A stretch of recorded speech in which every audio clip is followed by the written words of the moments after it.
नमस्कार, मैं हूं चंद्रकांता राजपुरोहित और एक बार फिर स्वागत करती हूं आप सभी का सीकेआर किचन में। तो फिर हाजिर एक नई रेसिपी के साथ। तो आइए आज बनाते हैं चावल के आटे के डोसा। तो ये देखिए, बहुत ही टेस्टी और हेल्दी और दिखने में बेहद शानदार और एकदम जालीदार और क्रिस्पी कुरकुरे बनके तैयार होते हैं चावल के डोसा। और बनाने में तो बहुत ही आसान है। जब कभी आपका डोसा खाने का मन करे तो तुरंत ही फटाफट से ये 5 से 10 मिनट में बनके तैयार हो जाते हैं। तो फिर आइए बनाना शुरू करते हैं। 1 कप चावल का आटा हमने यहाँ ले लिया है। आप चाहे तो कप से मेजरमेंट करें या फिर किसी कटोरी और बाउल से भी कर सकते हैं। तो 1 कप चावल का आटा हमने जो लिया है उसे हम मिक्सी की जार में डाल देंगे। तो इसमें हम मिक्सी की जार की हेल्प से इसका बैटर बना के तैयार करेंगे डोसे का। तो अगर हम वैसे ही बनाएंगे तो फिर लम्स हो जाते हैं आटे में। तो मिक्सी के जार में फटाफट से ये ब्लेंड होकर तैयार हो जाएगा, बिल्कुल भी गुठलियां नहीं रहेगी। तो 1 कप हमने इसमें पानी डाल दिया है। तो इसको एक बार ब्लेंड कर लेते हैं। तो अब एक बार हमने इसको ब्लेंड कर दिया है तो 1 कप पानी इसमें हम और डाल देंगे और दोबारा से इसको हम थोड़ा सा ब्लेंड कर देंगे। तो ये देखिए, ये हमारे चावल के आटे का घोल तैयार है। तो अब इसमें ½ कप पानी हम और डालेंगे। तो लगभग 1 कप चावल के आटे में हमको 2.5 कप पानी डालना है। तो थोड़ा थोड़ा करके ये हमने 2.5 कप पानी डाल दिया है। तो यहाँ पे अगर आप 1 कटोरी आटा ले रहे हैं चावल का तो 2.5 कटोरी मेजरमेंट करके आप उसमें पानी डाल दीजिए। तो ये इस तरीके का बिल्कुल वाटरी कंसिस्टेंसी का हमारा बैटर होना चाहिए। जिस तरीके से छाछ होती है उतना पतला होता है। तो अब इसमें हम सब्जियां डालेंगे। तो ये लगभग एक छोटे साइज का ½ बीटरूट है जिसे हमने कद्दूकस करके ले लिया है। तो ये थोड़े से बारीक कटे हुए करी लीव्स है। ये फ्रेश बारीक कटा हुआ हरा धनिया है और एक बड़े साइज का प्याज है जिसको हमने बिल्कुल बारीक बारीक चॉप कर लिया है।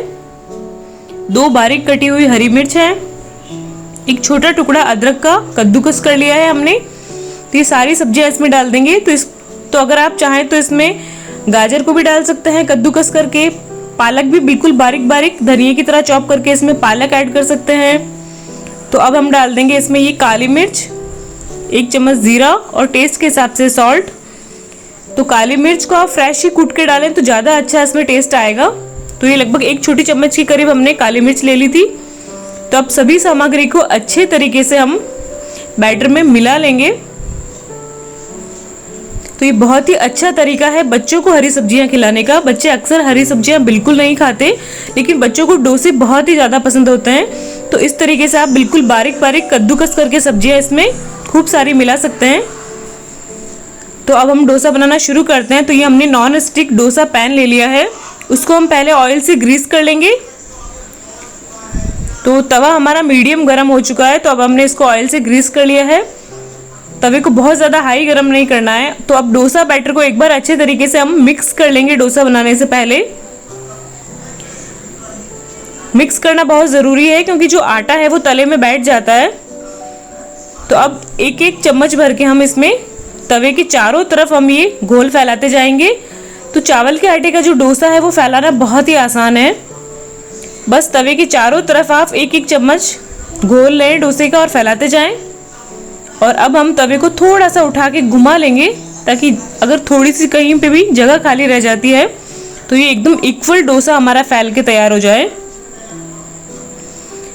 तब डोसे को हल्का सा सिक जाने के बाद में इसमें हम 1 चम्मच ऑयल डाल देंगे। तो डोसे की चारों तरफ किनारों पे हम 1-1 ड्रॉप ऑयल डाल देंगे और थोड़ा सा हम बीच में डाल देंगे।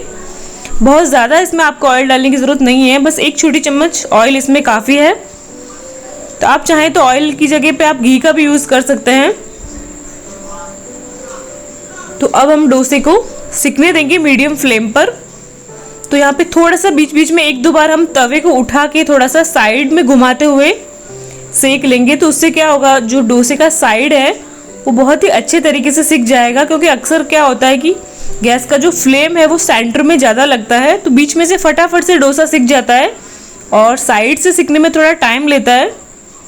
तो बीच का जो डोसा है वो डार्क हो जाता है फटाफट से। तो 1-2 बार इस तरीके से घुमाते हुए अगर हम सेक लेंगे तो इक्वल डोसा आपका चारों तरफ से सिक जाएगा। तो जैसे ही आपका डोसा सिक जाता है तो वो अपनी जो किनारे हैं वो छोड़ना शुरू कर देता है तवे से। तो ये देखिए, अपने आप ही जो डोसा है वो तवे से अलग होना शुरू हो गया है। तो एक बार थोड़ा सा हम किनारों को अलग कर लेते हैं इस तरीके से। तो ये देखिए डोसा सिकते ही अपने आप ही तवे से अलग होना शुरू हो जाता है। उसको बिल्कुल भी आपको प्रेशर देके तवे से अलग करने की ज़रूरत बिल्कुल नहीं होती है। तो हमने डोसे को बहुत ज़्यादा क्रिस्पी नहीं किया है। अगर आपको बहुत ज़्यादा क्रिस्पी पसंद है तो कुछ सेकंड्स के लिए आप इसी तरीके से मीडियम फ्लेम पर उसे और सेक लें तो बहुत ही अच्छे से क्रिस्पी होकर तैयार हो जाएगा। तो ये देखिए बहुत ही शानदार हमारा जालीदार डोसा बनके तैयार हुआ है। आपको दिख रहा होगा, बिल्कुल एक एक जाली इसमें आपको दिख रही होगी। तो इसमें आपको किसी भी तरीके से बैटर को खमीर करने की ज़रूरत नहीं है। कोई भी बहुत ज़्यादा टाइम टेकिंग प्रोसेस नहीं है। बस झटपट जब भी आपको डोसा खाने का मन है तो तुरंत ही आप इसको 10 मिनट में बना के तैयार कर सकते हैं।